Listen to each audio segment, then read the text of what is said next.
Parallel plate capacitance of parallel plate capacitance. देखो parallel plate capacitance and capacitor. देखो बेटा parallel plate का मतलब हो गया ये मेरे पास में दो प्लेटें हैं, पैरेलल प्लेट है, बीच की डिस्टेंस d, इसका एरिया, अगर इसके अंदर कुछ नहीं भरा है, एयर है या फिर वैक्यूम है, ठीक है, एयर या फिर वैक्यूम है, तो इसके अंदर कुछ नहीं भरा है, कुछ नहीं भरा है, तो इसका जो कैपेसिटेंस का फार्मूला होगा एप्सिलॉन नॉट ए अपॉन, अगर कोई भी मेरे पास में कैपेसिटर है उसके अंदर टी थिकनेस की और के डाइलेक्ट्रिक की, इसके बीच की डिस्टेंस क्या है डी, प्लेट का एरिया ए, तब इसका जो कैपेसिटेंस का फार्मूला होता है epsilon naught A upon B minus T plus T upon, दोनों एक ही बात है, दोनों एक ही बात है। ये कब लगेगा जब इसके अंदर कुछ भरा हुआ है तब, और अगर किसी भी कैपेसिटर के अंदर पूरा भर दिया जाए किसी डाइलेक्ट्रिक से, ठीक है, तो फार्मूला हो जाता है कि एप्सिलॉन नॉट ए अपॉन पूरा भर दिया जाए तो तुम्हारा ये फार्मूला हो जाता है, ठीक है। इसके और भी फार्मूला थे, मैंने क्लास में ही कहा है बहुत सारी चीजें, कि मान लो ये आधी भरी हुई हो आधी खाली हो, तब फार्मूला क्या होगा, तब ये सीरीज में हो जाएंगे, इधर वाले को C1 मान लो, इधर वाले को C2, ये सीरीज में हो जाएंगे, तब जाकर क्वेश्चन सॉल्व करेंगे। सर सिलेंडरिकल कैपेसिटर के लिए मैंने 2 pi epsilon Kn upon log in R2 minus R2 by R1 करना। हाँ सही है, यही होता है। और स्फेरिकल के लिए होता है 4 pi epsilon not into R, कोई स्फेरिकल कैपेसिटर है तब, और K की वैल्यू सर बट के कैपेसिटेंस ऑफ आइसोलेटेड के लिए होता है 4 पाई एप्सिलॉन R। हाँ, और K की वैल्यू मेटल के लिए इन्फिनिटी होती है, ये सब चीजें हैं, सब फार्मूला कैपेसिटर के।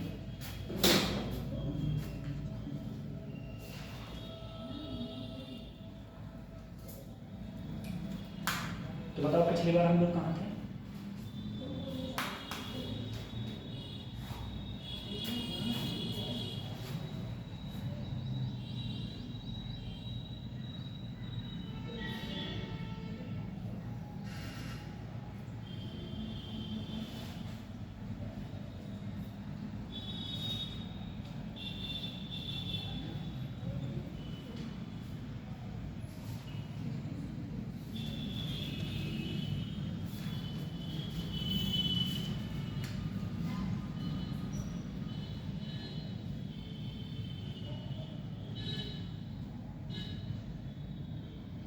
हम लोग क्या पढ़ रहे थे?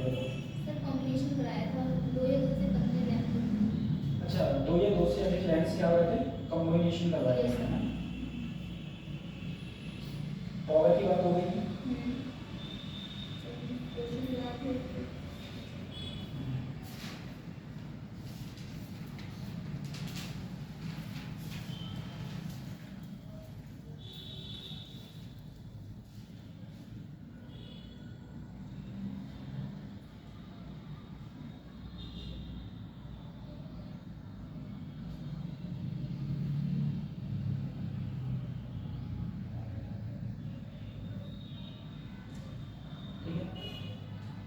कभी कभी ये भी क्वेश्चंस पूछ लिए जाते हैं, जैसे इसी के अगर हम लोग क्वेश्चंस की बात करते हैं, मैंने आपसे क्वेश्चन के लिए कहा था, कल ही मैंने बोला था कि हम लोग लेंस मेकर फार्मूला हमारा क्या होता है, लेंस मेकर फार्मूला μ-1 साथ में 1/r1 माइनस 1/, लेकिन मैंने कहा था अगर बाहर का मीडियम एयर है तब ये है, लेकिन अगर किसी लेंस के बाहर कोई और मीडियम है, ठीक है, जैसे मान लो बाहर पानी है और यहाँ पर क्या है ग्लास, तब जो फार्मूला होता था लेंस का वो mu glass upon mu water -1 और साथ में 1/r1 माइनस 1/, इसका मैं क्वेश्चन भी कराया था और निकल के भी क्वेश्चन भी आया, क्वेश्चन भी आया। फिर मैंने कल तुमसे बोला था अगर मेरे पास में समझो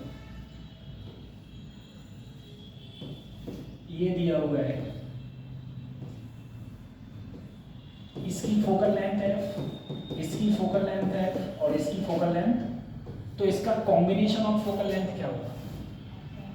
कॉम्बिनेशन ऑफ फोकल लेंथ, तो इसका कॉम्बिनेशन ऑफ फोकल लेंथ क्या होगा?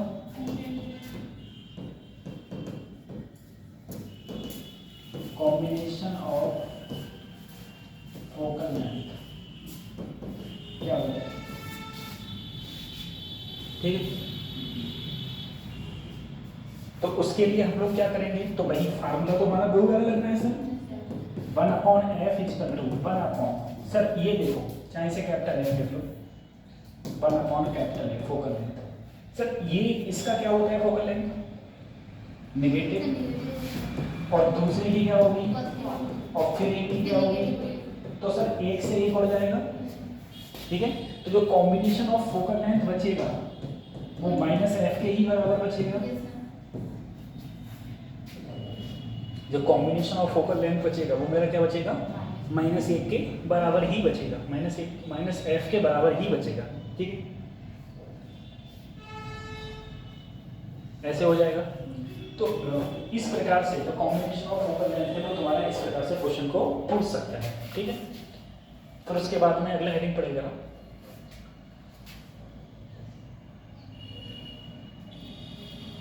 खत्म करें, कुछ है नहीं इसमें। अगला हेडिंग पड़ेगा सेपरेशन बिटवीन टू लेंस, दो लेंस के बीच का सेपरेशन। कैसे? एक लेंस मेरे पास में ये है, कॉनकेव भी हो सकता है या फिर कॉन्वेक्स भी हो सकता है। दूसरा लेंस मेरे पास में ये है, और दोनों के बीच में अगर देखा जाए तो कोई सेपरेशन मान लिया क्या? x। इसकी फोकल लेंथ मान लो f1, इसकी फोकल लेंथ मान लो f2, ठीक है। फोकल लेंथ हो गई, ये इसके बीच का कोई सेंटर हो गया, बीच का क्या हो गया। अब कहा जाए इसका कॉम्बिनेशन ऑफ फोकल लेंथ क्या होगा? इससे पहले डिस्टेंस नहीं थी, जब डिस्टेंस नहीं थी तो सीधा फार्मूला था 1/f equal to 1/f1 plus 1/f2 plus 1/f3। अगर डिस्टेंस है तब क्या हो जाएगा? तो 1/f equal to 1/f1 plus 1/, अब देखो बीच की डिस्टेंस d x है, तो x/f1 f2, combination of focal length ये हो जाएगी माइनस में, ठीक है। उसके बाद कॉम्बिनेशन ऑफ फोकल लेंथ ये हो गई।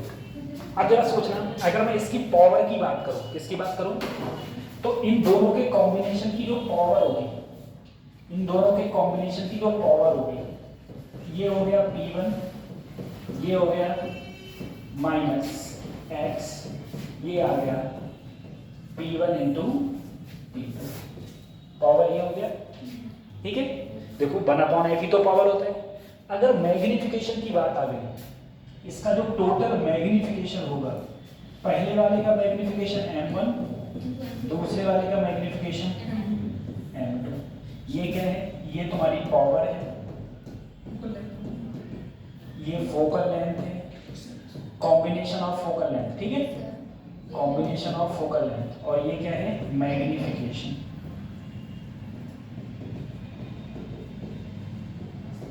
ये है मैग्निफिकेशन, ठीक है, ये मैग्निफिकेशन हो गया।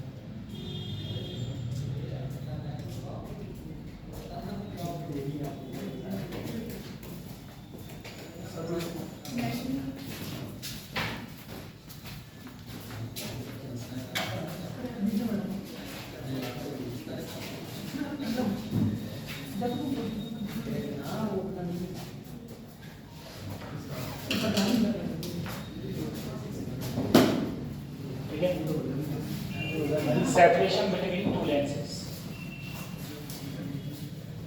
सेपरेशन बिटवीन टू लेंसेज के लिए ये हमारा फार्मूला होता है।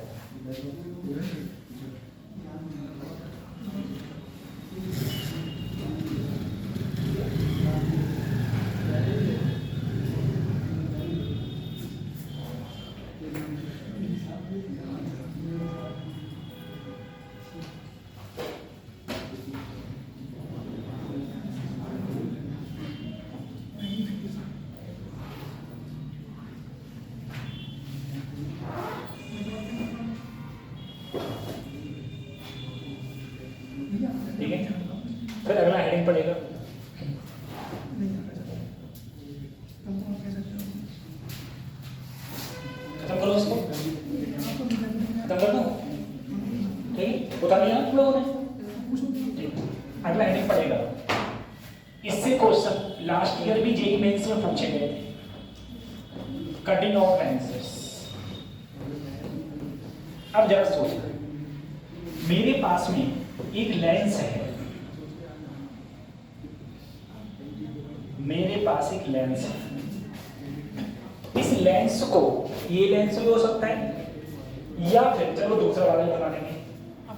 इस लेंस को मैंने कट कर दिया, इस लेंस को हम लोगों ने कट कर दिया, बीच से कट कर दिया।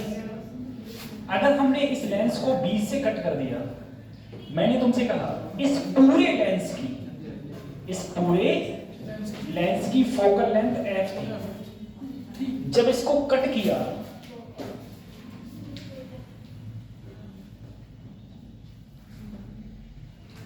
एक हिस्सा ये हो गया और एक हिस्सा ये हो गया। भाई अलग अलग कट हो गए, कट करके दो भागों में बट गए ये। तो जो ये वाला हिस्सा है, इसकी फोकल लेंथ आधी हो जाएगी, पूरे की क्या हो जाएगी, और इसकी भी जो फोकल लेंथ है वो क्या हो जाएगी, सही है। अब हम लोग इनको अगर डिवाइड कर दे, मतलब इनको और जोड़ दे, सोचना इनको जोड़ दे, कैसे भी जोड़ दे इनको। जैसे मैंने कहा सर मैं तो लेंस को ऐसे जोड़ूंगा, ऐसे जोड़ दिया,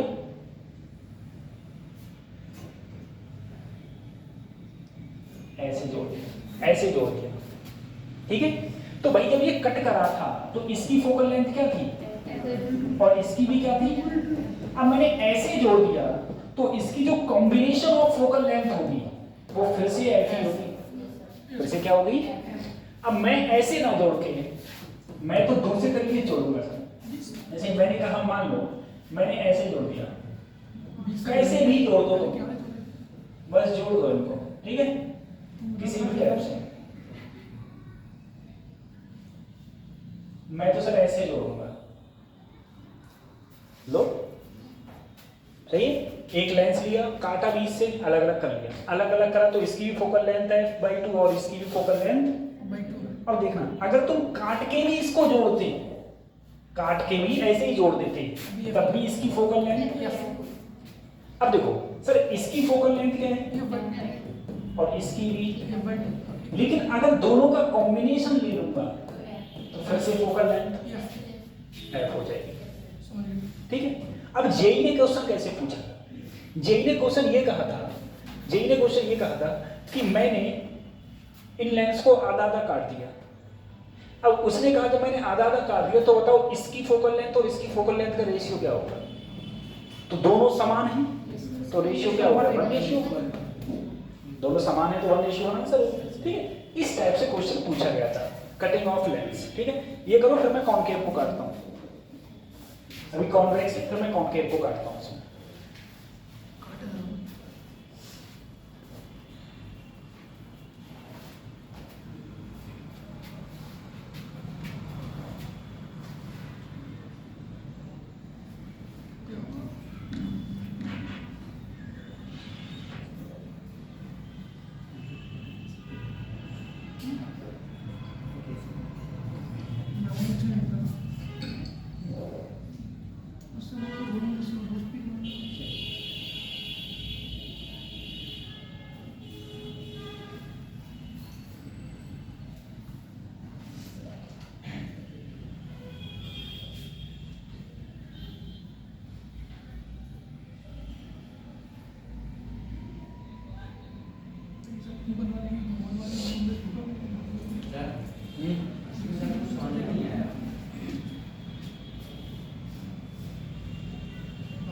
कल आए थे,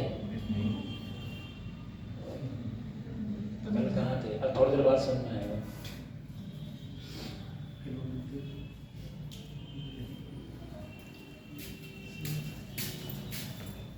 बता गया, कल गए कहाँ थे, बीजेपुर क्या कर रहे थे जाके,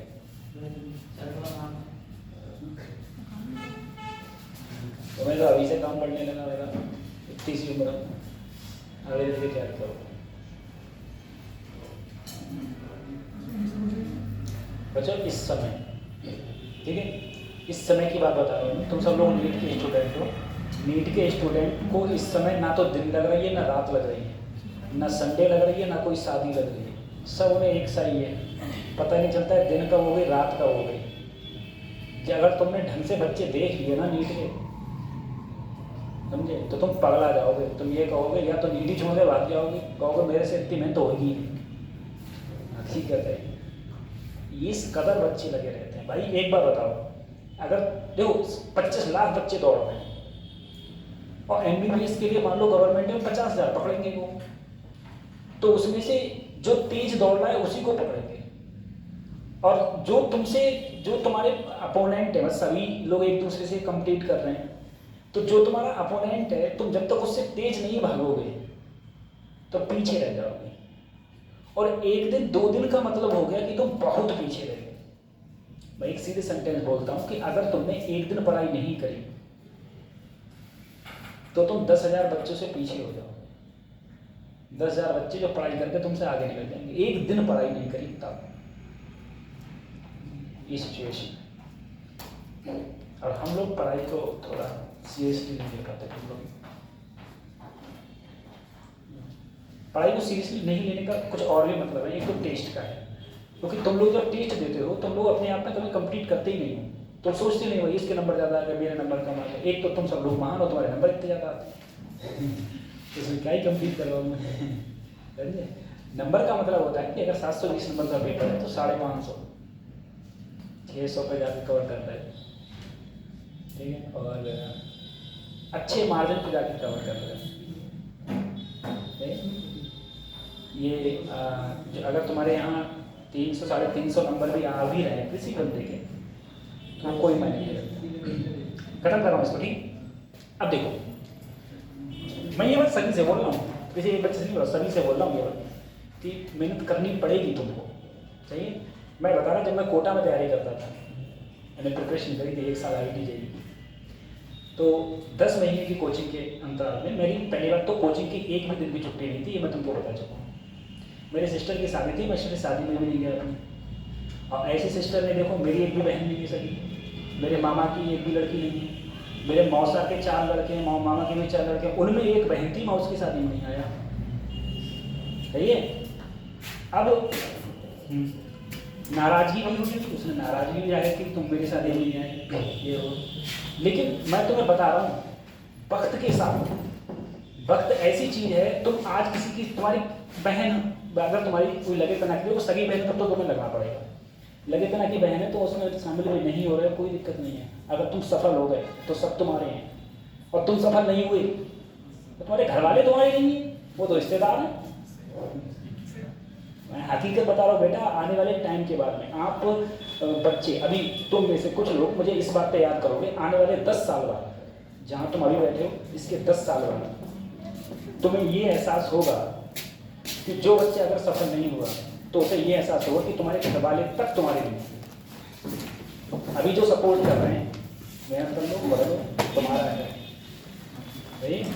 हाँ, तो एक बार कमाने लगे तो एक कमाओगे तो फादर के हाथ में रुपया दोगे, और जिस महीने तुमने कम रुपए दिए उसी दिन में तुम्हारे अमेश हो जाए। चलो तुम्हारे इसको छोड़ते, ठीक है। अब देखो मैंने अब एक दूसरा लेंस लिया,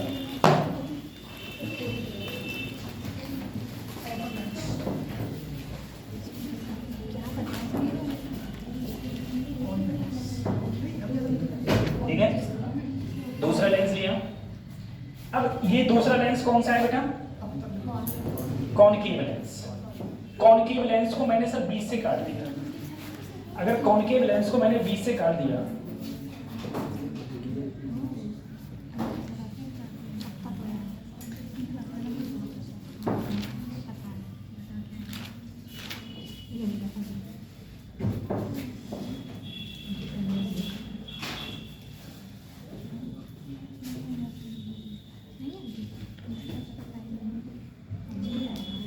देखो,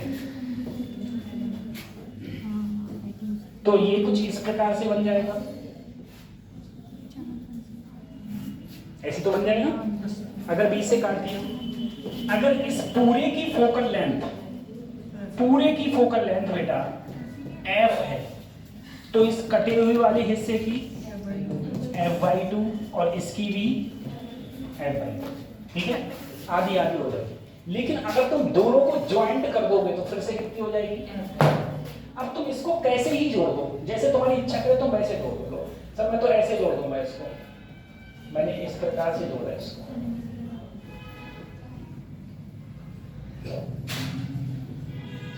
ऐसे करके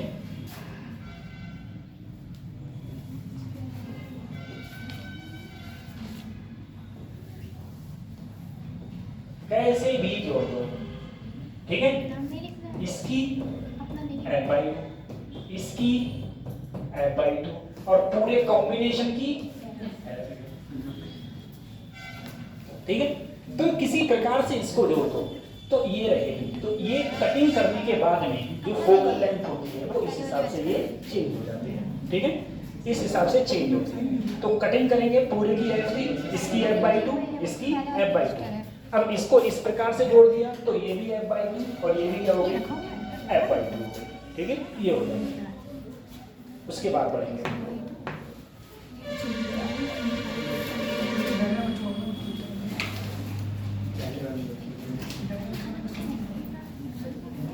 अब हम लोग दूसरी प्रकार की कटिंग करेंगे।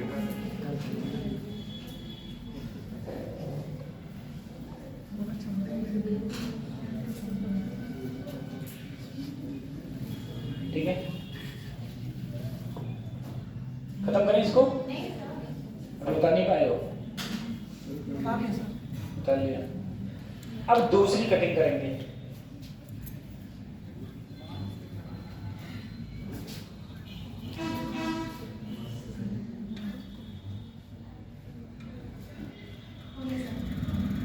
अब देखो, अगर मैं, सर ये तो तुमने ऐसे कटिंग कर दी, अगर मेरे पास में लेंस कोई ऐसी है, ठीक है, मैंने सर इसे 20 से काट दिया। अगर 20 से काटूंगा तो कुछ इस प्रकार से कट जाएगा, जैसा भी देखूंगा, ठीक है। अब देखना, इसकी फोकल लेंथ क्या थी, अब भी देखना, इसकी भी f होगी और इसकी भी, ठीक है, और दोनों को जोड़ दोगे फिर से क्या रह जाएगी f, ठीक है। तो अब देखना, अब फोकल लेंथ चेंज होने वाली नहीं। अगर तुम ऐसे 20 से काटते तो फोकल लेंथ कितनी हो जाती, आधी।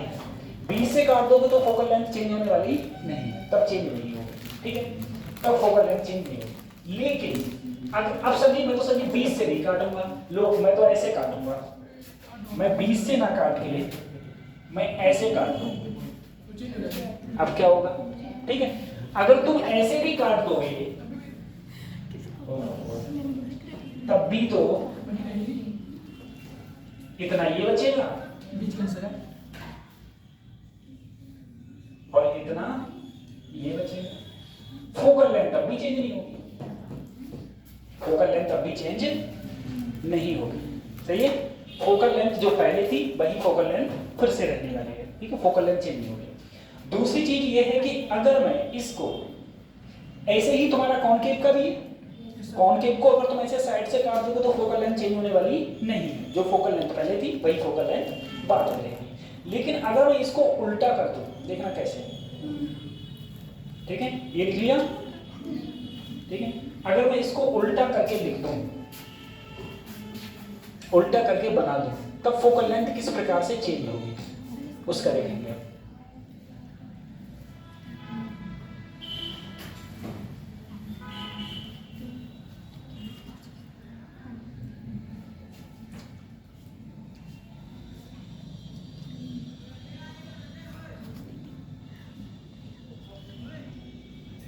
फरवरी में तुम्हारी बायोलॉजी क्लासेस स्टार्ट होने वाली हैं और फिजिक्स बहुत टाइम चलते हुए फिजिक्स की बंद करवाऊंगा।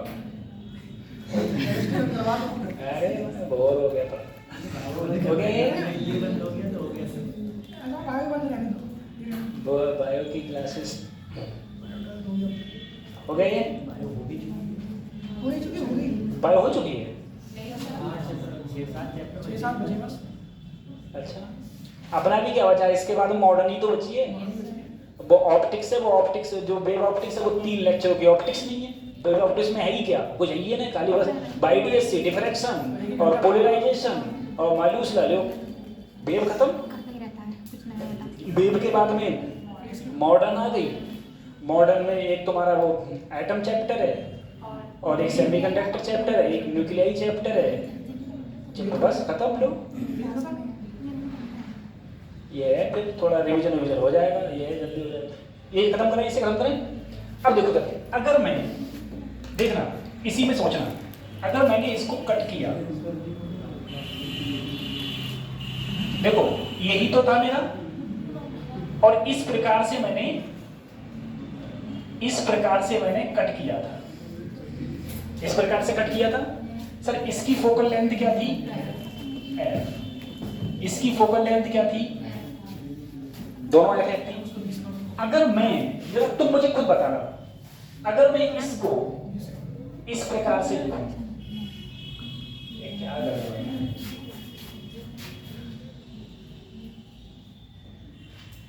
ऐसे इन दोनों को बताओ बेटा, मैंने इसको ऐसे करके ऐसे लगा दिया, मेरी बात समझ रहे हो, दूसरा काट के ये ऐसे रहने दिया और नीचे को कैसे ले आया। अब बताओ सर इसकी फोकल लेंथ कितनी थी, F, और इसकी भी कटी हुई थी। अब दोनों का कॉम्बिनेशन की फोकल लेंथ कितनी हो जाएगी। तो देखो कैसे, सर कॉम्बिनेशन के लिए तुम फार्मूला लिखवाए थे, मैं ही फार्मूला लिखवाया था, 1/F1 प्लस 1/, यही तो लिखवाया था। अगर मैं दोनों को जो एलसीएम लिया F, तो ऊपर 1 1 2, तो कॉम्बिनेशन ऑफ फोकल लेंथ क्या आ गई, F बाई, यानी कि दोनों की जो कॉम्बिनेशन ऑफ फोकल लेंथ होगी वो अब क्या हो जाएगी, F बाई। सही है। अब मैंने दूसरा टर्म किया, इसमें दूसरा टर्म मैंने अब ये किया कि मैंने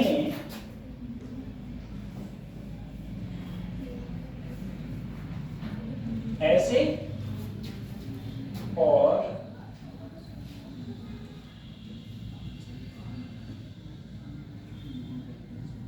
ऐसे, अब बताओ दोनों को जोड़ दिया है, अब दोनों को जोड़ लिया है सभी। देखो इसकी तो फोकल लेंथ F ही थी और इसकी भी क्या थी, F थी। अब दोनों को जोड़ के कॉम्बिनेशन ऑफ फोकल लेंथ क्या हो जाएगी, ठीक है। तो कॉम्बिनेशन ऑफ फोकल लेंथ अब क्या हो जाएगी, तो देखो sir combination of focal length का फार्मूला आप ही बोले, F1 प्लस F2, सही है। लेकिन एक बात देखो, मुझे बताओ उत्तल लेंस क्या होता है, जो बीच में मोटा हो, अरे खुद देखो, यही तो उत्तल होगा, और ये क्या होगा, अवतल। अवतल की पहचान क्या है, बीच में पतला, साइड में, ये बीच में, ठीक है। अब यहाँ पर देखो, ये बेटा जो लेंस है ना, ये वाला, ये तो देखो बीच में मोटा है, बीच में मोटा, साइड में पतला, ये तो उत्तल है। लेकिन ये अब अवतल बन गया, ये क्या बन गया अब, क्यों, क्योंकि अवतल का बीच में, अवतल का मतलब कॉनकेव, कॉनकेव का बीच में क्या होता है बेटा, पतला। तो देखो ये बीच में पतला है और ऊपर क्या है, तो इसीलिए अब इसकी फोकल लेंथ क्या होगी, माइनस है, ठीक है। माइनस F क्यों है फोकल लेंथ, देखो खुद बताओ, इसकी फोकल लेंथ क्या होती है माइनस में, इसकी फोकल लेंथ क्या होती है प्लस में। दोनों की प्रॉपर्टी क्या है, प्रॉपर्टी ये सर, ये बीच में मोटा और साइड में ऊपर पतला होता है, बीच में मोटा ऊपर पतला। यहाँ पर क्या होता है बेटा, बीच में पतला और साइड में ऊपर मोटा। अब यहाँ पर देखोगे, यहाँ पर ये क्या है, पतला और बीच में मोटा, तो ये तो सर जी मेरा इसकी फोकल लेंथ तो पॉजिटिव होगी। लेकिन यहाँ पर देखा जाए तो ये बीच में पतला हो रहा है और ऊपर क्या है, मोटा, तो इसकी फोकल लेंथ क्या होगी, माइनस है। अगर माइनस F हो गई सर, माइनस F हो गई, ज्यादा करो, देखो प्लस माइनस माइनस हो गया, इसका मतलब हो गया 1 माइनस 1। तो F की जो वैल्यू आई वो आई F/0, F/0 का मतलब, यानी इसकी कॉम्बिनेशन ऑफ जो फोकल लेंथ आई वो infinity I, combination of focal length I infinity. का मतलब क्या है, इन्फिनिटी का मतलब है ये कॉम्बिनेशन जो होगा वो बिहेव करेगा कैसा, प्लेन लेंस, किसकी तरह, कल मैंने बताया था प्लेन लेंस की तरह काम करे, ठीक है। हाँ, 1-2 साल पहले तुम्हारे कोर्स में सिल्वरिंग भी थी, अब सिल्वरिंग जा चुकी है, बेंच में रह गई है खाली, ठीक है। लेंस को एक साइड से हम लोग सिल्वरिंग कर दे रहे थे, तो वो सिल्वरिंग खत्म हो चुकी है। तो ये इस प्रकार से हो रहा है, इससे बाहर कटिंग के मामले में नहीं जाएगा।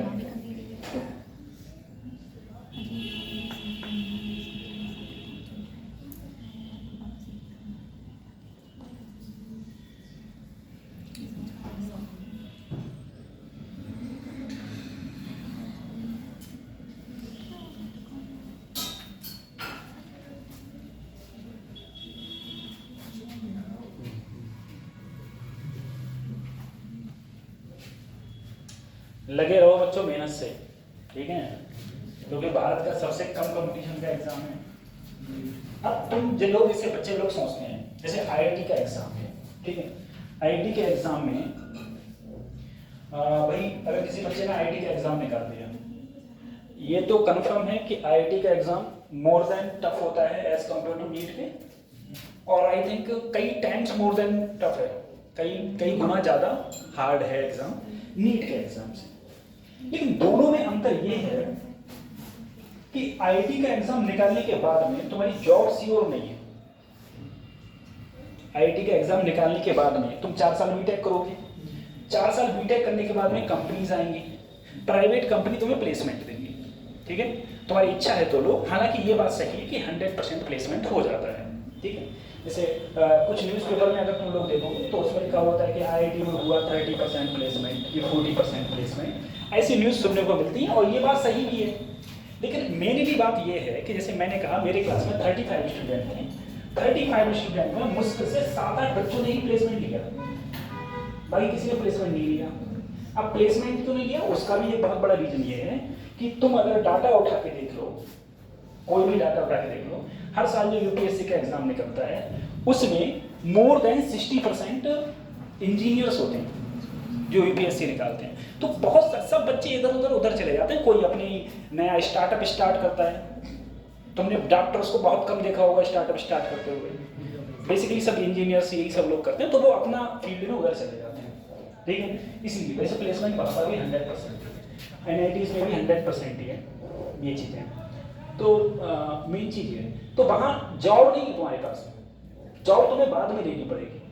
लेकिन MBBS का जैसे ही तुमने एग्जाम निकाला, ठीक है, एग्जाम निकाला, जब तुम गवर्नमेंट कॉलेज में एडमिशन लेने जाओगे तो पहले गवर्नमेंट तुमसे एक बॉन्ड साइन कराएगी, पता है तुम लोगों को, बॉन्ड साइन कराएगी। उस बॉन्ड के अकॉर्डिंग ये है कि अगर तुम बॉन्ड साइन करोगे तो तुम आफ्टर MBBS गवर्नमेंट की तुम्हें जॉब करनी ही करनी पड़ेगी। वो बात अलग है तुम उस जॉब को जिंदगी भर कंटिन्यू रखो, ठीक है, बिना इंटरव्यू के, कोई इंटरव्यू नहीं देना है तुमको, ठीक है, ना कोई तुम्हें एग्जाम देना है, डायरेक्ट करके ज्वाइनिंग करनी है आफ्टर MBBS, ठीक है। ये एक थोड़ा अच्छा चीज़ है, लेकिन उन्हीं के लिए है जो गवर्नमेंट से है, ठीक है, जो गवर्नमेंट कॉलेज से। और अगर कोई भी बच्चा ये चाहता है कि हम उस बॉन्ड पे साइन नहीं करेंगे तो उसकी फीस बढ़ जाती है, तो उसकी जो फीस है MBBS कॉलेज की वो इंक्रीज हो जाती है, ठीक है, मत करो, तुम्हारी फीस बढ़ के तुम्हें देनी पड़ेगी, ठीक है, ये चांसेस रहते हैं। तो लगभग सारे बच्चे कर ही देते हैं, ठीक, साइन कर देते हैं क्योंकि फीस वहाँ पर कम हो जाती है। तो ये चीज़ है कि जैसे ही तुम लोग पास आउट हो रहे हो तो तुम्हें जॉब मिल रही है, और वहाँ पर ऐसा IITs में ऐसा कुछ नहीं है कि तुमको जॉब देंगे बोलो पकड़ के, ये चीज़ है। तो मैंने कहा सबसे कम कंपटीशन, इससे कम कंपटीशन मुझे नहीं लगता है भारत के किसी भी एंट्रेंस एग्जाम में है, ये चीज़ें, ठीक है। और दूसरी लाइफ तो वो नहीं करती, भाई डॉक्टर्स हो जाते तो थोड़ा चाहिए, पैसा भी कम नहीं है, बहुत है, ठीक है। जितना एक गवर्नमेंट सर्वेंट पूरे महीने में कमाएगा उतनी तुम्हारी कमाई आधे दिन की है, ठीक है, ठीक ठाक डॉक्टर हो गया तो आधे दिन की कमाई है, क्योंकि पर्चों से ही इतनी कमाई आ जाती है, पर्चे करते हैं उसमें इतनी कमाई आती है, फिर और भी बहुत सारी कमाई होती है, ये सब चीज़ें। चलो ये हो गया। अब हम लोग बात करते हैं बच्चों प्रिज्म्स,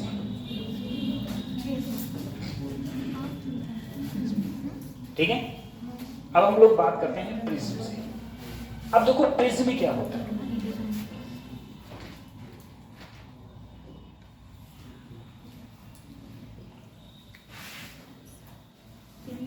देखो ये मैंने बेटा ऐसे दिखा रखा है, प्रिज्म ऐसे नहीं होता है, प्रिज्म देखो ऐसे कर दिया। अब एक सरफेस बेटा इधर भी लगा दो तो वो क्या बन गया, प्रिज्म।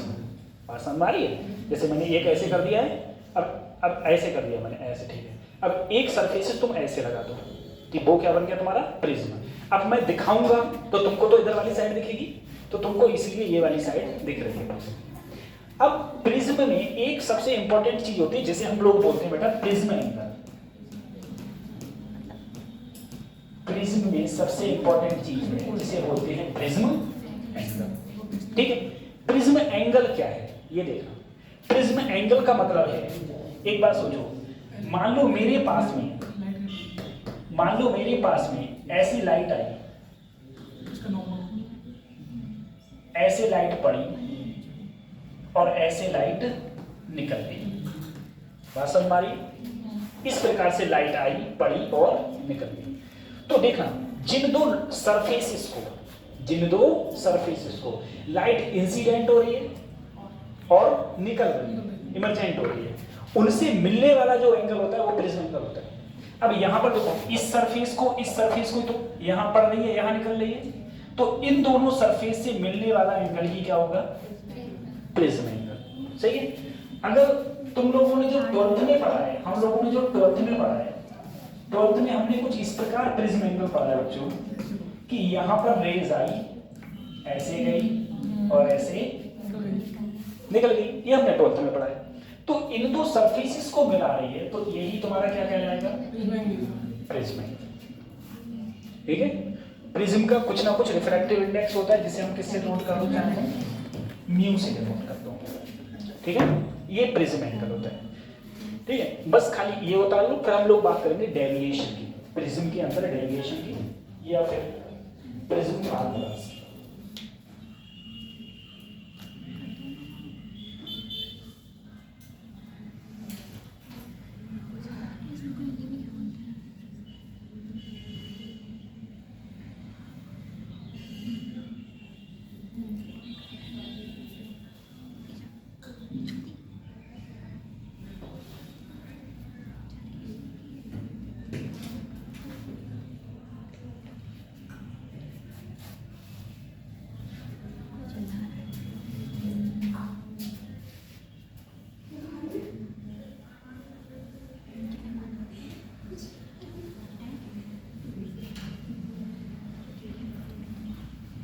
खत्म करें? सरल। अगला हेडिंग पढ़ेगा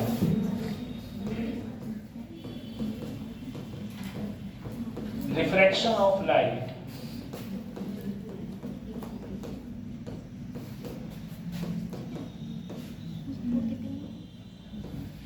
थ्रू ए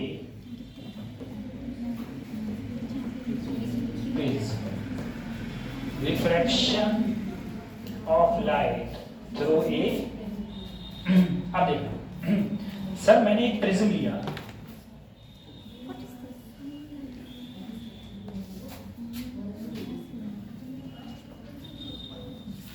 ठीक।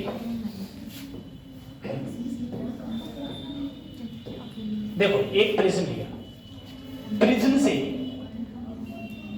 एक लाइट पड़ी, ऐसे लाइट आई, जब लाइट पड़ी होगी जहां पड़ी उस सरफेस पर बेटा नॉर्मल भी रहा होगा, ये नॉर्मल, ठीक है। उसके बाद में देखना इस लाइट को कहां जाना चाहिए था, सीधा। अगर ये प्रिज्म नहीं होता तो कहां जाता, सीधी जाती, लेकिन लाइट सीधी ना जाके भाई रेयर से डेंसर में गई है तो नॉर्मल की ओर जाएगी। लाइट कहां गई, नॉर्मल की ओर गई। अब यहां से कहां निकलेगी, बाहर निकलेगी, तो सर यहां पर भी क्या बन जाएगा, नॉर्मल बन जाएगा। क्या बन गया, लाइट को अगर मान लो ऐसे ही पूरा सरफेसेस होता तो ये लाइट कहां जाती, तब ये लाइट सीधी जाती, तब ये लाइट कहां जाती, सीधी जाती। लेकिन जब रेयर से डेंसर में निकलेगी तो नॉर्मल से कहां जाएगी, दूर चलेगी, नॉर्मल से दूर। देखो नॉर्मल से दूर चलेगी। अब हम लोग बात करते हैं, सर ये जो एंगल है इसे बोल दिया प्रिज्म एंगल ए। लाइट जिस पर नॉर्मल से पड़ी उसे क्या बोल दिया, आई। नॉर्मल से देखो लाइट ऐसे आई ऐसे निकल गई, इस एंगल को बोल दिया R1, इस एंगल को बोल दिया R2 और इस एंगल को बोल दिया नॉर्मल से, सॉरी नॉर्मल से एंगल को बोल दिया emergent ray, emergent angle E। सही है? फिर समझो क्या हुआ है, इधर देखो बाद में लिख लेना, ये सरफेसेस है, लाइट आई, जहां पर लाइट पड़ी वहां नॉर्मल, वहां पर क्या होगा, वहां नॉर्मल, ये एंगल आई, बाहर निकली ये एंगल R1, यहां पर पड़ी, जहां पड़ी वहां पर भी नॉर्मल, इस एंगल को मान लिया R2, बाहर वाले को E। अब सर इन यहां पर आ रही है इससे पड़ रही, तो यही तो एंगल ऑफ प्रिज्म होगा, अभी बताया था।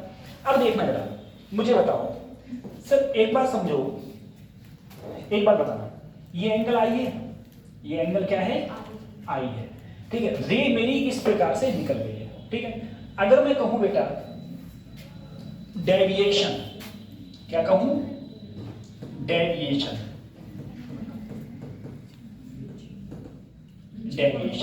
डेविएशन का मतलब होता है लाइट जैसे जा रही थी उससे कुछ कितना मुड़ गई, उसे क्या बोलते हैं, डेविएशन। जैसे मान लो मैं ऐसे सीधे जा रहा हूं, मुझे सीधे जाना चाहिए था लेकिन मैं ऐसे मुड़ गया, तो ये जो एंगल होगा वही क्या कहलाएगा, डेविएशन। सबसे पहले देखो, रेज बेचारी सीधी जा रही थी लेकिन इधर मुड़ गई, तो ये क्या कहलाएगा, फर्स्ट डेविएशन। क्या कहलाएगा, फर्स्ट डेविएशन। अब देखो यहां पर लाइट सीधी जा रही थी लेकिन इधर मुड़ गई, ये क्या कहलाएगा, सेकंड डेविएशन, ठीक है।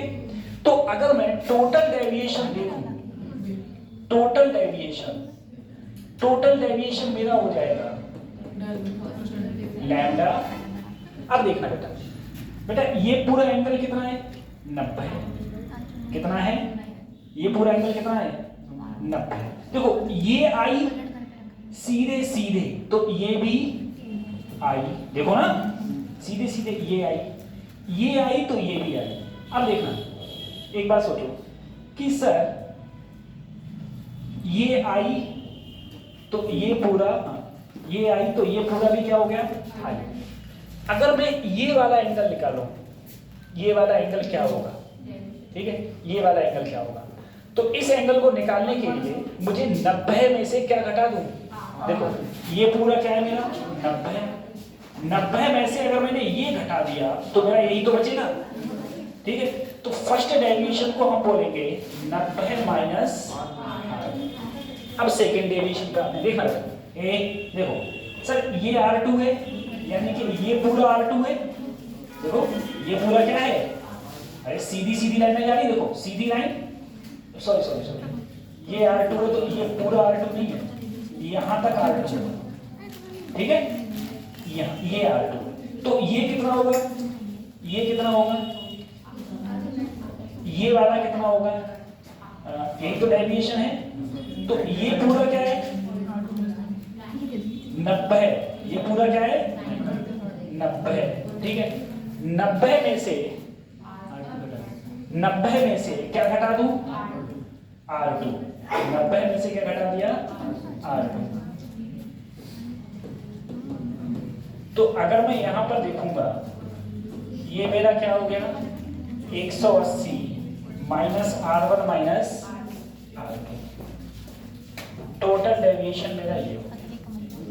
अब यहां पर एंगल जान लो, इसे मान लो स्मॉल ए, इसे स्मॉल बी और इसे देखो इन ट्राइंगल ABC, तो रोज के तीनों कोणों का योग कितना होता है 180 डिग्री।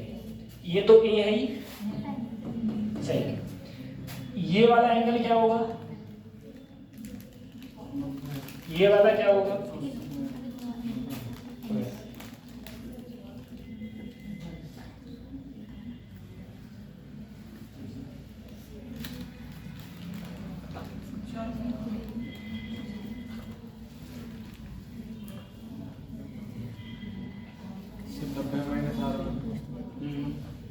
मैं ये देख रहा हूँ लैम्डा 1 मैंने सही लिखा है, ये मैंने अगर लैम्डा 1 किया है, ठीक है, ये लैम्डा 1, ये पूरा एंगल 90 है, 90 में से नहीं, गलत किया, आई माइनस R1, आई माइनस R1,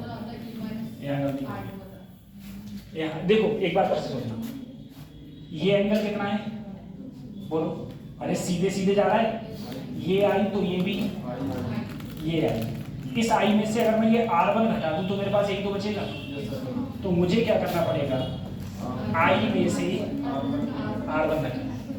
अब तुम यहाँ पर देखो, यहाँ पर मुझे ये निकालना है, ई में से क्या घटा दूं, R2, तो मेरे पास में ये बचेगा, तो ये होगा ई माइनस, इसे मैं लिख सकता हूँ आई plus E minus R1 plus, अब यहाँ पर देखो,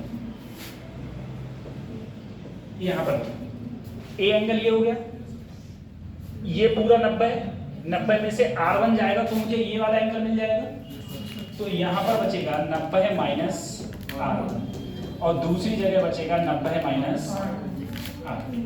त्रिभुज के तीनों कोणों का योग 90 90 180 से ये कट गया, इसको उधर लाओगे तो R1 प्लस R2 की वैल्यू क्या आई, ये है, ठीक है, उदाहरण में R1 प्लस R2 की वैल्यू क्या है।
बता लिया, बता लिया।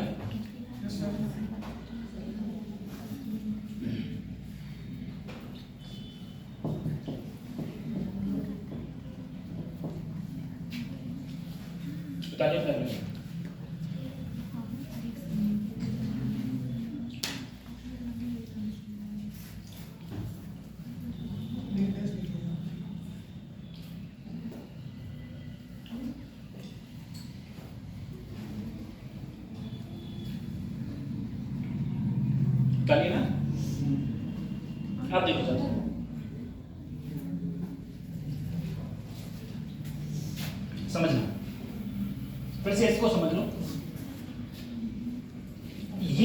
कितना था, लाइट तो मेरी ऐसे जा रही थी, सोचो बेटा, ये एंगल आई, ये एंगल आर, और ये एंगल ई। ये बात समझ में आ गई सर? ये परपेंडिकुलर है यानी कि इस पर लंब है, इस पर लंब है। अब मैं डेविएशन की बात कर रहा हूं, तो किरण मेरी ऐसे जाती, ऐसी चलेगी, तो ये मेरा फर्स्ट डेविएशन है। किरण ऐसी जाती, अच्छा ये पूरा है, क्या कर रहा है ये बेटा, नॉर्मल से तो लेते हैं, ये पूरा है। किरण देखो ऐसी जाती रेस सीधी है, लेकिन बेचारी इधर चली गई, यानी कि ये लैम्डा सही है। अब देखना, एक बात समझो कि सर ऐसा है, ये किरण देखो सीधी सीधी है, कोई भी ये एंगल समान होंगे। अब देखना यहाँ ये किरण सीधी, ये सीधी, तो ये पूरा ही क्या हो जाएगा, ये आई, पूरा क्या हो जाएगा, आई हो जाएगा।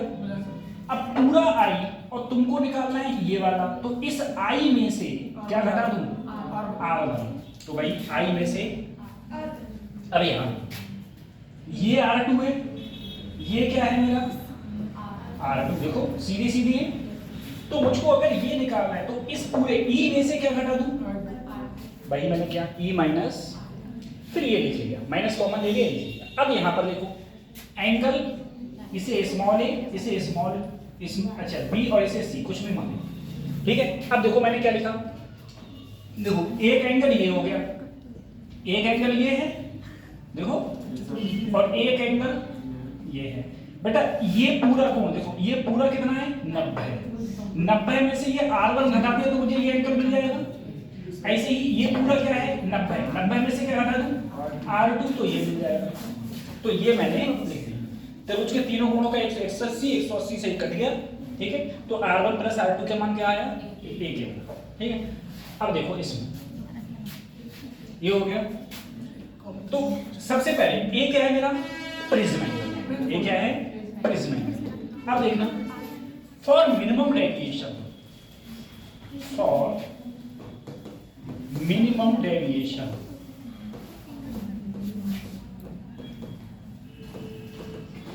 मिनिमम डेविएशन कब होगा, मिनिमम डेविएशन की कुछ शर्त होती है। क्या, पहली तो शर्त ये है आई किसके बराबर हो, ई के, पहली शर्त आई किसके बराबर हो।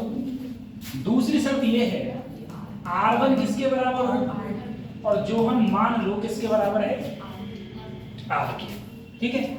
अब तुम देखना सर, तुम लोग बोले कि A बराबर क्या होता है, R1 प्लस, R1 की जगह भी मैंने R रख दिया, और R2 की जगह भी R 2R। तो मेरा जो R का मान आया मिनिमम डेविएशन के लिए, वो किसके बराबर होगा, A/2 के, यही तो होगा। दूसरी चीज सर, यहां पर तुम बोले जो फार्मूला होता था I plus E minus R1 plus R, तुम बोले सर I E भी किसके बराबर हो, E भी किसके बराबर है, I के, और R1 R2 का मान तुम सबको पता है, A हो गया, क्या हो गया, यहां पर लिखा ये 2I माइनस A। अगर मैं A को इधर लेता हूं तो इधर खाली 2I रह जाएगा, यहां पर क्या आ गया, I का मान क्या आ गया, लैम्डा मिनिमम प्लस A/, ये आ गया लैम्डा मिनिमम प्लस A/2, ठीक है। अब हम लोग प्रिज्म के अंदर स्नेल्स लॉ लगाएंगे, प्रिज्म के अंदर क्या लगाएंगे हम लोग, स्नेल्स लॉ। प्रिज्म जो होगा प्रिज्म के अंदर अब हम लोग स्नेल्स लगाएंगे।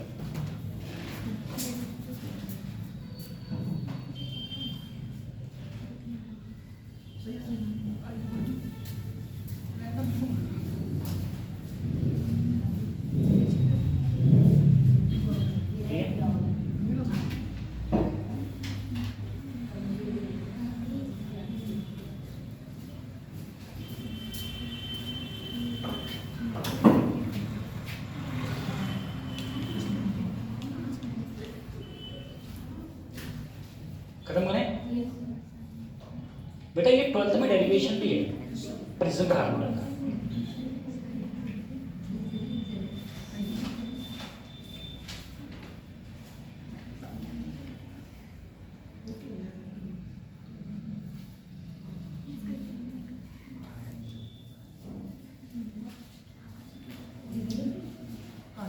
हटाएं?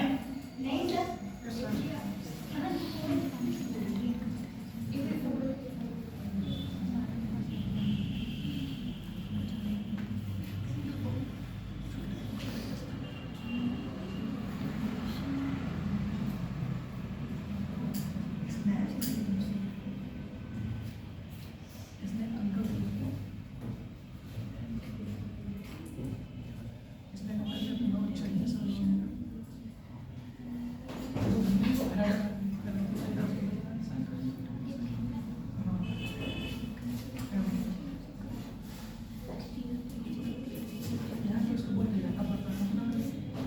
हो गया सर। अब देखो हम जो सर प्रिज्म फार्मूला लिखे थे, देखना यही तो मेरा प्रिज्म था, इसे दोबारा मत बनाना। ये क्या था और बाहर में एयर मान लिया, एक लाइट ऐसे जाने के बाद में ऐसे ही तो बाहर निकली थी। यहाँ जो पड़ी थी वो एंगल मैंने आई माना था, ठीक है, और ये एंगल मैंने R1 किसके बराबर माना था, R के। अगर मैं इसमें स्नेल्स लॉ लगा दूं, अगर यहाँ क्या लगा दी, स्नेल्स लॉ होता है बेटा, यहाँ पर 1 है, एंगल क्या है ये आई, वहां पर रिफ्रैक्टिव इंडेक्स एंगल का है वहां पर, तो म्यू बराबर क्या हो जाएगा, साइन आई अपॉन साइन। अब देखो अभी तुम निकाले, आई की जगह पर क्या डालोगे, lambda minimum plus a/2 upon sine R की जगह लिख सकते हो, ठीक है। ये मेरा जो है वो है प्रिज्म फार्मूला।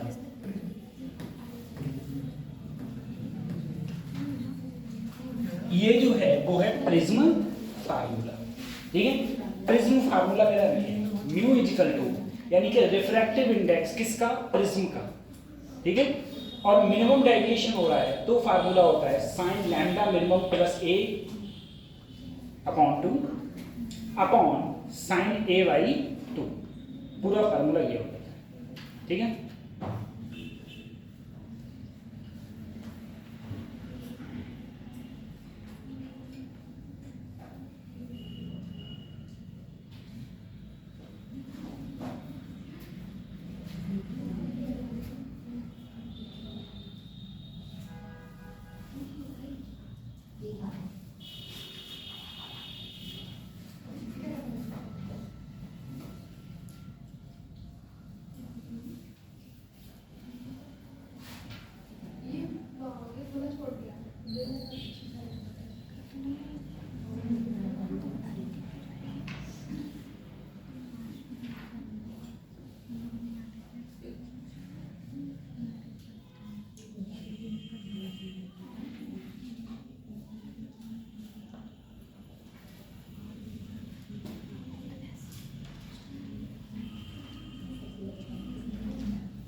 खत्म करें इसको, ठीक है। अब देखो सर जी ये तो चलो सही है, ये फार्मूला हो गया तुम्हारा, किसका फार्मूला हो गया, प्रिज्म फार्मूला का। कब, जब मिनिमम डेविएशन, मुझे मिनिमम डेविएशन के लिए प्रिज्म का फार्मूला ये हो गया। अब एक बात जरा समझना, मैं तुमसे कहूँ मान लो यदि एंगल बहुत छोटे हों, एंगल बहुत छोटे हों,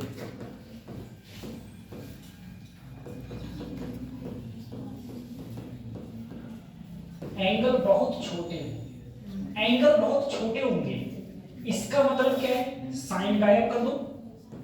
अरे सर एंगल बहुत छोटे होते तो साइन क्या हो जाता है, ये वाला जो साइन या कॉस, जैसे सर बेटा एंगल बहुत छोटे होते हैं, इसका मतलब क्या है कि साइन आई किसके बराबर होगा, आई के, या साइन आर किसके बराबर होगा, आर के, या फिर sign lambda minimum plus A upon 2 किसके बराबर होगा, इसके, या फिर साइन ए अपॉन 2 किसके बराबर होगा, इसके। बात समझ आ रही है। अब ये बहुत छोटे हैं तो देखो mu is equal to sine, यहां बचा lambda minimum plus A upon 2 और यहां बचा ए अपॉन 2 से 2, तिरछी गुणा कर लो, म्यू की इससे मल्टीप्लाई हुई म्यू ए, यहां बचा लैम्डा मिनिमम प्लस ए को इधर लाओ, ठीक है। तो जो लैम्डा मिनिमम का मान ए कॉमन ले लो, क्या बचा, म्यू माइनस, यदि एंगल बहुत छोटे होंगे, एंगल बहुत छोटे होंगे तो डेल मिनिमम, ठीक है, मिनिमम डेविएशन का फार्मूला हो जाएगा ए म्यू माइनस 1। ए क्या है यहाँ पर, प्रिज्म, म्यू क्या है, रिफ्रैक्टिव इंडेक्स, ठीक है। और 1 तो तुम्हारा 1 है, 1 तो तुम्हारा कांस्टेंट होता है, तुम पता है, ठीक है।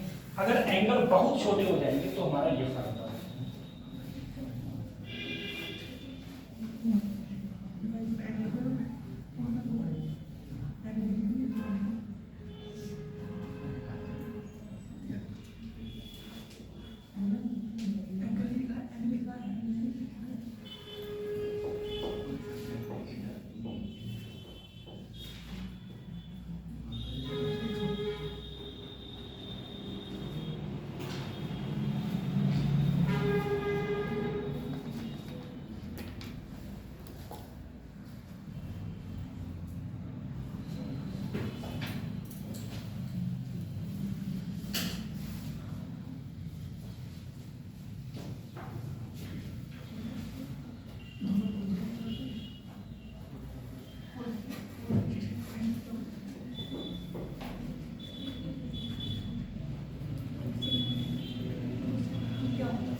बता दिया।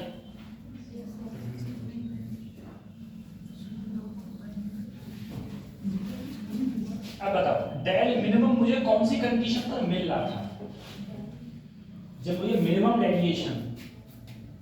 डेविएशन मेरा कब हो रहा था, जब आई किसके बराबर था, ई के, या R1 किसके बराबर था, तभी तो मिल रहा था। अगर कभी मुझसे ग्राफ की बात आ जाती,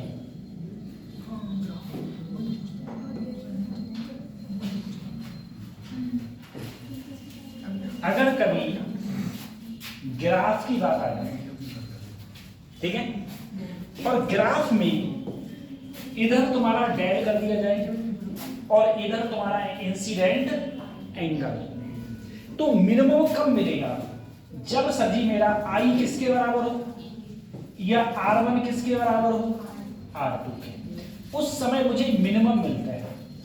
तो जो ग्राफ रहेगा, देखो यहां पर है मिनिमम वैल्यू तो है, ये क्या मिल रहा है मुझे, मिनिमम, और इस समय यहां क्या है, इसे हम बोलते हैं डेल, ठीक है। तो ग्राफ जो रहेगा डेल और आई का, वो इस प्रकार से रहने वाला है। अगर तुमसे प्रिज्म फार्मूला में ग्राफ पूछ लिया जाए, कहां पर मिनिमम है, जब आई किसके बराबर है, ई के, और R1 किसके बराबर है, R2 के, R1 बराबर है R2 के, तब होता है।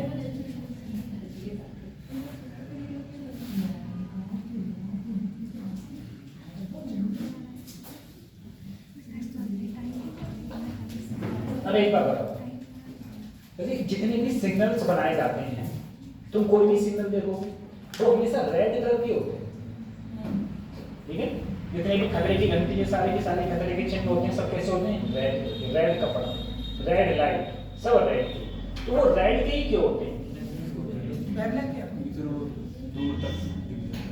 वो हमको दूर तक दिखता है, ठीक है।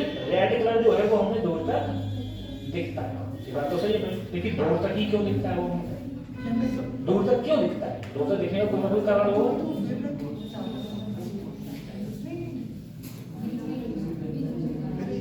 ठीक है, बताइए।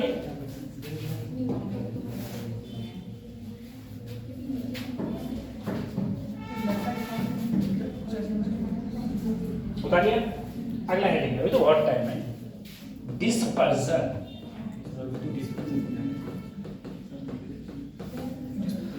ऑफ लाइट, क्या हो गए?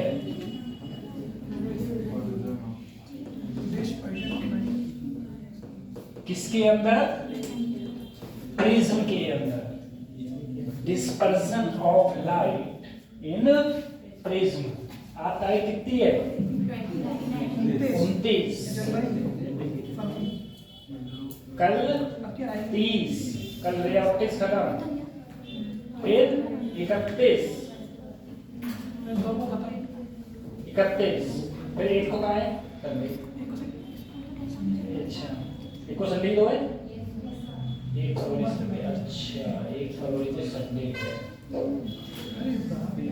तो 31, 2, 3, 2, 3, चलो 4 को तुम्हारा ये खत्म हो जाएगा, और 4 को ये खत्म हो गया। क्लासेस ऐसी चलती रही तो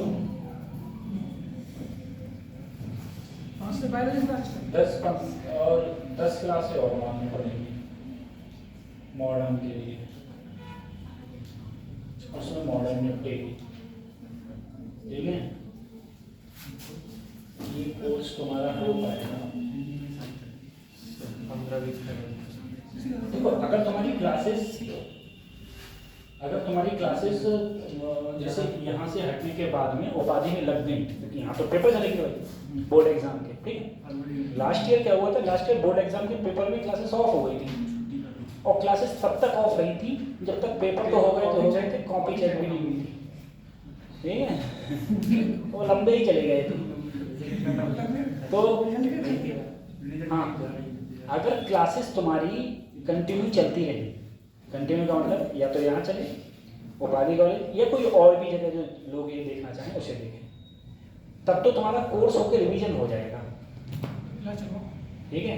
नहीं तो लास्ट ईयर की तरह कोर्स ही हो पाएगा बस, क्योंकि 18 तारीख से पेपर है, 18 फरवरी से पेपर है। इस बार प्री सपोर्ट जल्दी हो जा रहा है क्या? क्योंकि नहीं वो बचा ही तो है हमारा, अभी हमारा बचा है, सही है। क्योंकि लास्ट टाइम पे जब बोर्ड के एग्जाम के पेपर स्टार्ट हुए थे तो उस समय कोर्स हो नहीं पाया। जब बोर्ड एग्जाम के पेपर थे तो पूरी मॉडर्न बची थी, बोर्ड एग्जाम के पेपर पूरी मॉडर्न बची थी।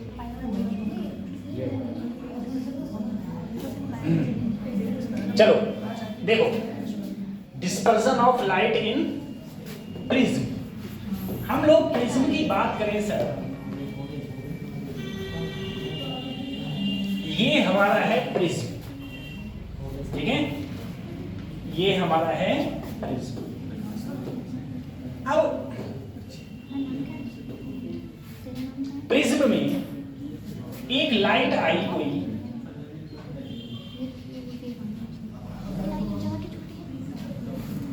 कोई लाइट आई। अगर ये लाइट रहती, अगर ये प्रिज्म नहीं होता तो ये लाइट कहां जाती? सीधी चली जाती। लाइट कहां चली जाती? अगर ये प्रिज्म नहीं होता तो लाइट कहां जाती? प्रिज्म की। अब देखो, ये जो लाइट आई है ना, ये कौन सी लाइट है? व्हाइट लाइट है, ठीक है। उसके बाद में ये लाइट यहां से बेंड हुई, ये लाइट यहां से बेंड हुई,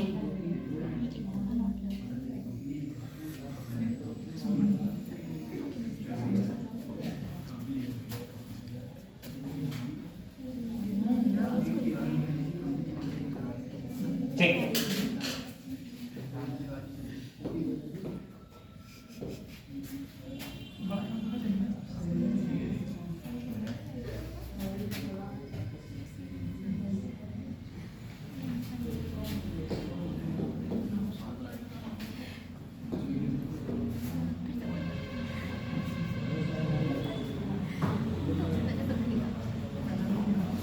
देखो, ये जो लाइट है बच्चों, ये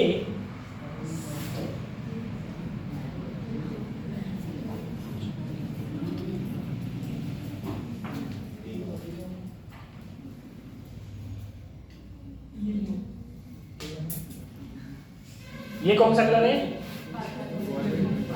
बैगनी। मान के चलो बैगनी है, बैगनी जैसा नहीं है, ठीक है, मान लो बैगनी। बैगनी जानते हो ना, पर्पल है वैसे नहीं, मान के चलो बैगनी है, बैगनी जैसा है तो है ही, ठीक है। जैसे इसे तुम रेड नहीं बोल सकते, लेकिन रेड जैसा तो है ही, ठीक है। अब देखो ये बैगनी, ठीक है। अच्छा, अब जामुन का कलर, जामुन का कलर कौन सा होता है? चलो छोड़ो वैसे लिख देंगे, है ना। तो देखो सर, यहां से जो ये लाइट गई है, ये लाइट है व्हाइट लाइट। कौन सी है? हम जानते हैं व्हाइट लाइट जो हमारे सन से आ रही है, उसमें 7 कलर्स होते हैं बेटा। कैसे कलर्स हैं? 7 कलर होते हैं। और दुनिया में जितने रंग मिलके बने हैं वो सब इन 7 कलर से मिलके ही बने हैं, ठीक है। जो मेन कलर है वो तुम्हारे 7 ही है। अब ये व्हाइट लाइट जैसे ही प्रिज्म से गुजरी, ये 7 में डिवाइड हो गई। सबसे ऊपर क्या रहा? रेड, नीचे वायलेट, ठीक है। नीचे रहा तुम्हारा वायलेट। वायलेट का मतलब हो गया तो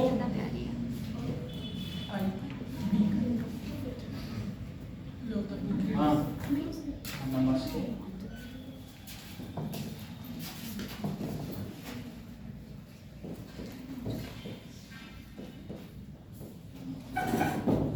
ठीक है। ये कलर होते हैं बेटा विबग्योर।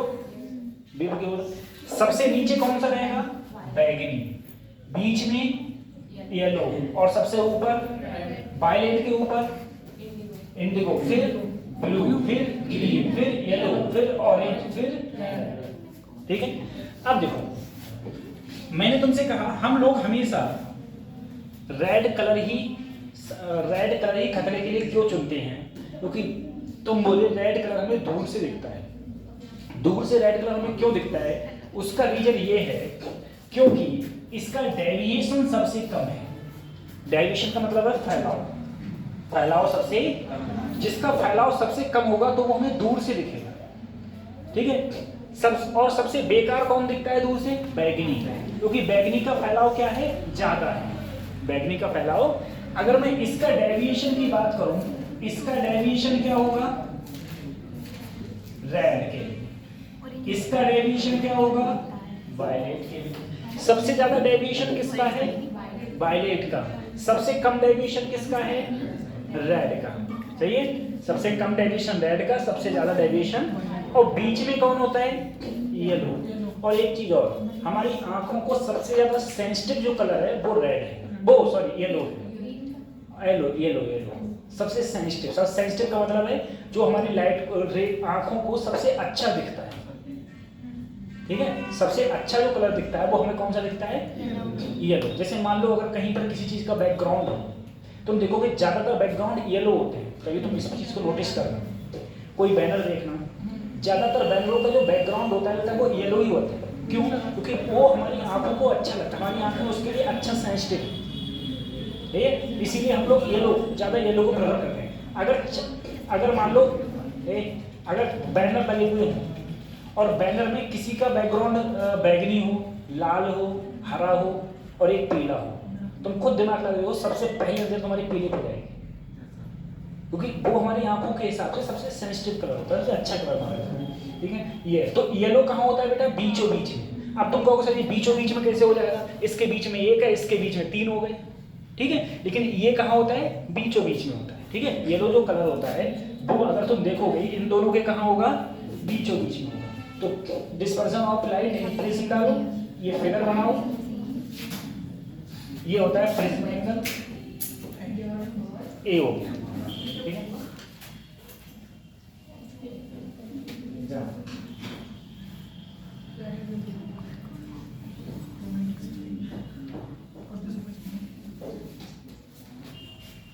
तुम्हारी जान पहचान वाला कोई फोटो कॉपी करता है?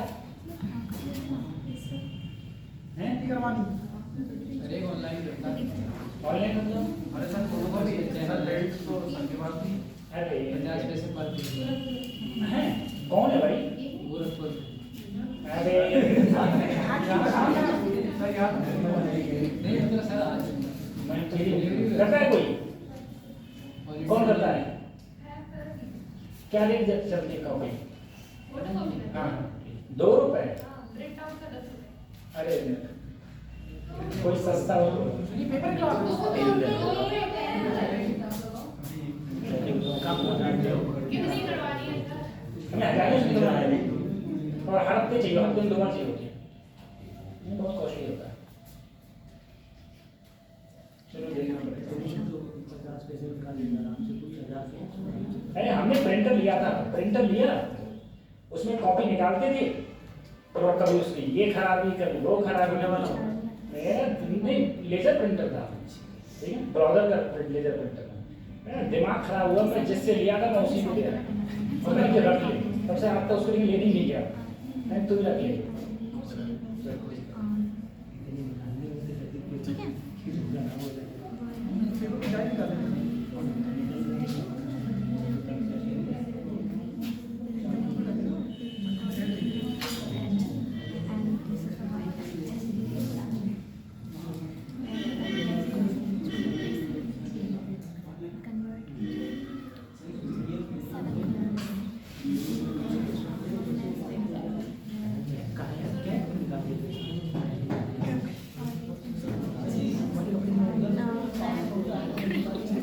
कहाँ से गोरखपुर से?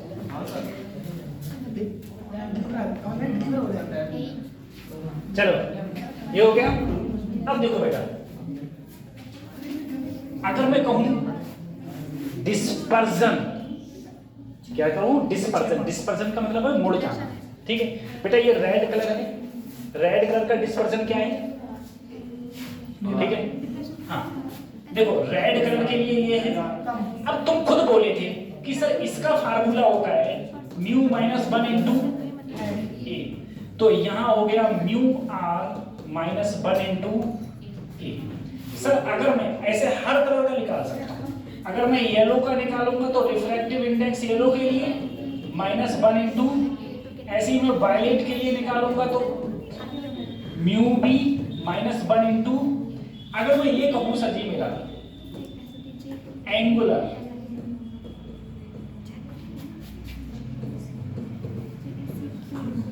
एंगुलर डिस्पर्जन कितना है सर बेटा? एंगुलर डिस्पर्जन का मतलब होता है ये वाला डिस्पर्जन, ठीक है। ये जो डिस्पर्जन है इसे हम बोलेंगे एंगुलर डिस्पर्जन। तो सर जी देखो, इसमें से अगर मैं ये घटा दूं तो मुझे ये मिलेगा, इसमें से ये घटा दूं तो ये, तो यहां पर हो जाएगा यही तो बच जाएगा। तो एंगुलर डिस्पर्जन का मतलब क्या हो गया? Del V minus del are.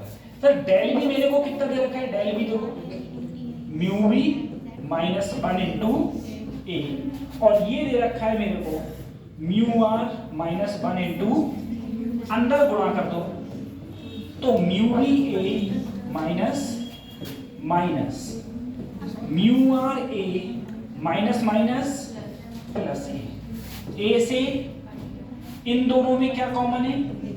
A common है, तो क्या बचा? Mu B minus mu R. तो अगर तुमसे क्वेश्चन के अंदर तुमसे ये कहे कि बताओ रेड कलर का डिस्पर्जन कितना होगा, तो ये फार्मूला है। तुमसे कहे एंगुलर डिस्पर्जन कितना होगा, तो फार्मूला है A mu B minus mu R, ठीक है, mu B minus mu are.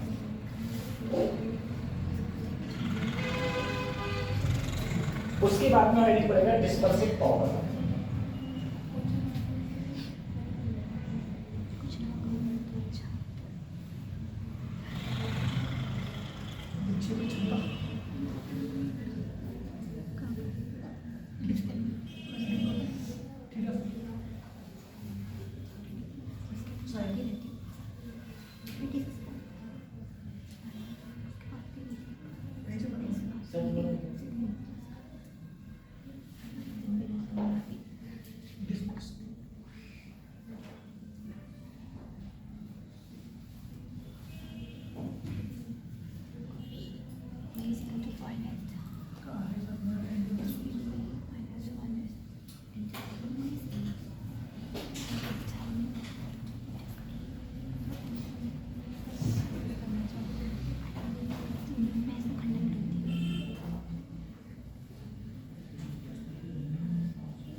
उतार लिया।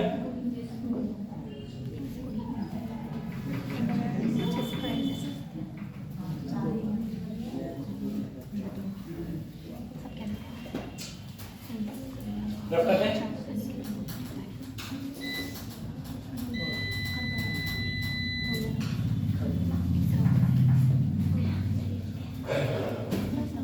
ऐसे स्टार्ट।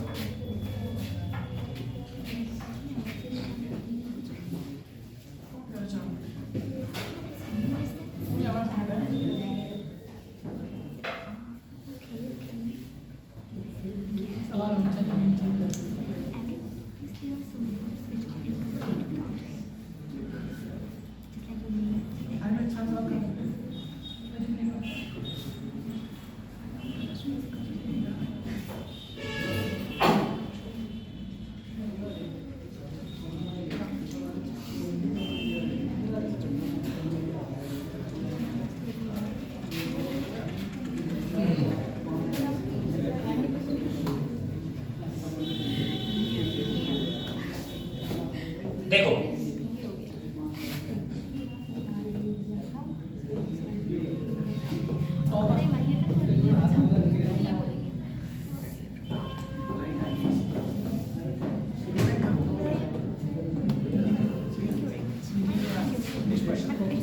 डिस्पर्सिव पावर, इसका पावर फार्मूला होता है del V del R upon del. अब sir del V upon del R का फार्मूला अभी तो तुम बताए mu V mu R into, और इसका फार्मूला म्यू वाई, सॉरी क्या कर रहा है, म्यू वाई माइनस 1 इंटू ए से ए कट गया। तो ये जो फार्मूला आया इसका,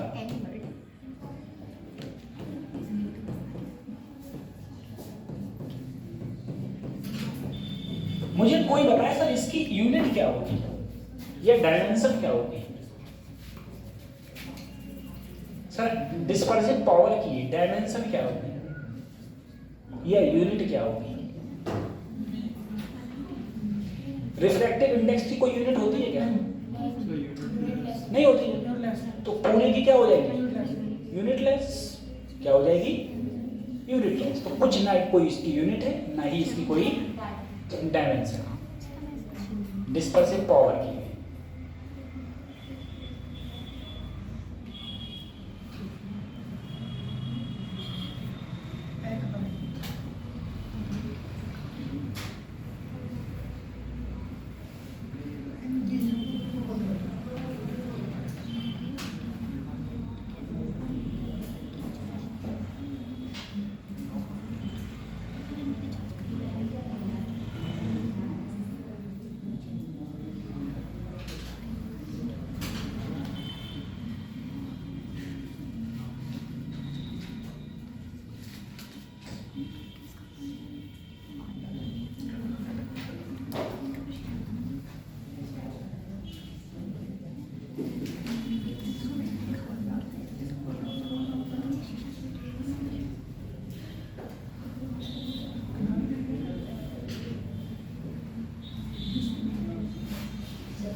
हो गया।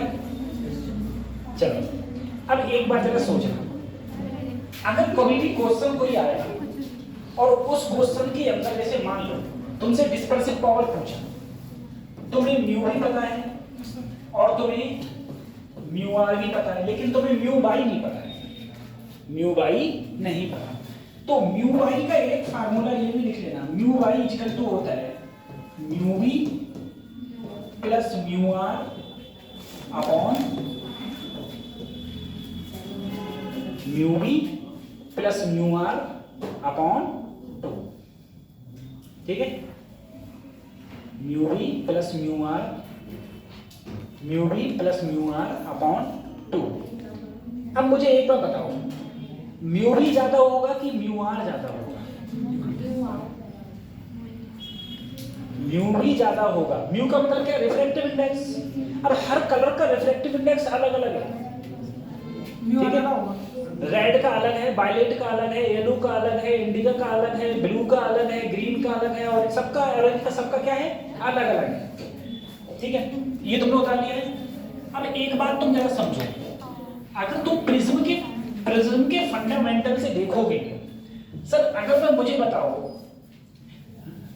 अगर मैं रेड की बात करूंगा तो क्या करूंगा? Mu R minus 1 into. अगर मैं वायलेट की बात करूंगा तो मैं क्या करूंगा? ठीक है? अब तुम अगर प्रिज्म में देखोगे तो सबसे ज्यादा डेविएशन किसका होता था? वायलेट का, और सबसे कम रेड का, सबसे कम।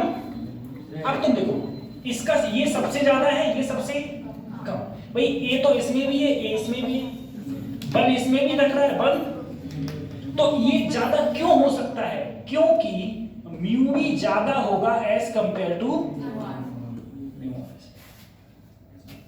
तभी तो हो सकता है। कुछ सोचो, ये वैल्यू सबसे ज्यादा है, ये वैल्यू सबसे कम, और हम जानते हैं ये सबसे ज्यादा, ये सबसे कम। सबसे ज्यादा का मतलब क्या है? ए दोनों में समान है, भाई 1 भी दोनों में समान है, तो इसका मतलब है म्यू भी ज्यादा होगा एज कंपेयर टू। तो म्यू भी ज्यादा होगा एज कंपेयर टू, यानी कि रिफ्रैक्टिव इंडेक्स वायलेट कलर का किसी भी प्रिज्म में जो रिफ्रैक्टिव इंडेक्स होगा वो वायलेट कलर का ज्यादा होगा as compare to refractive index of red colour के कंपेयर। ये ज्यादा होता है, वो कम होता है, समझ आया? इसीलिए रेड कलर के जितने भी खतरे के निशान हैं सारे के सारे किसके बनाए जाते हैं? सब रेड कलर के ही बनाए जाते हैं।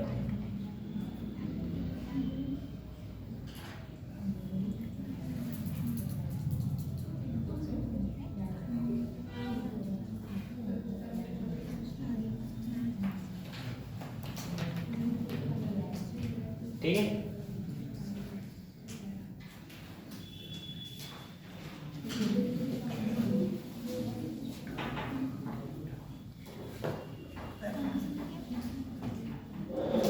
तो टाइम होगा।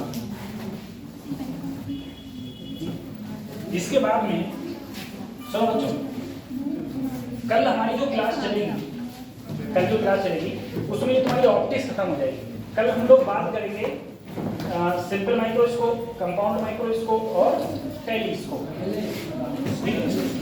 उसकी बात करेंगे, कुछ क्वेश्चंस कराएंगे और इसके भी क्वेश्चंस कराए जाएंगे।